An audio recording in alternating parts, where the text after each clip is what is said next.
Hello, I want to talk about things from the other world.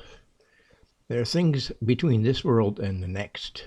It is believed that to get from this world to another world or another dimension, you have to utilize a portal.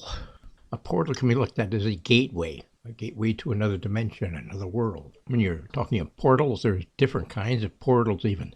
There are earthen portals, astral portals, and spiritual portals. Now these act as an entryway to another dimension. There are many things to do, to know, to research before you decide you're going to do this. If you decide to do this, do as much research as possible as to what dimension you're trying to open up. If you're trying to locate a specific entity within a dimension, you need to find prayers. There are opening prayers.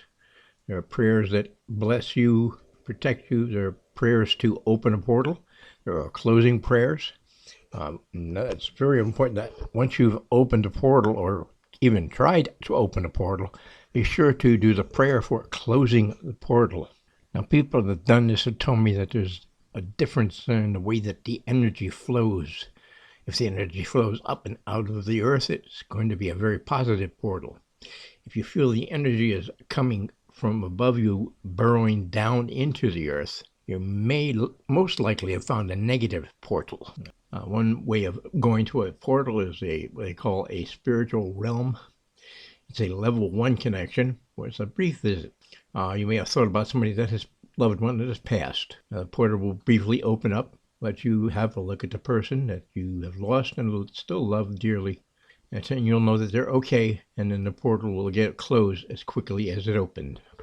And there are other portals that take a bit more effort, a bit more research. There's one level where you need to request a spirit to accompany you into this realm.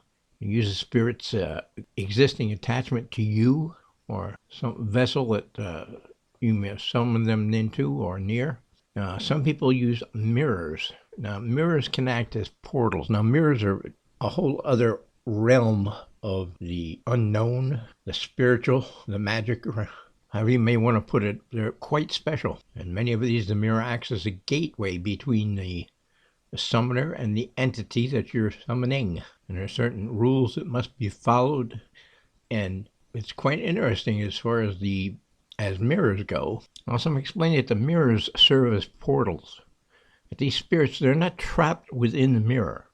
These spirits are actually free to come and go as they please if the mirror is not covered.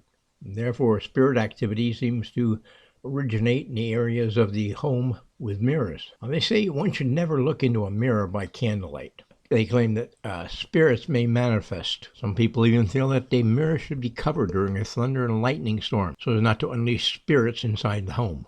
In ancient folklore, they used to say if you broke a haunted mirror, that you were to go immediately to the nearest cemetery and place a piece of this broken mirror on a grave or on top of a tomb or a headstone, and the hex will be lifted right away. People also say you've broken a mirror. The first night after you break that mirror, light a blessed white candle on the spot near where it broke.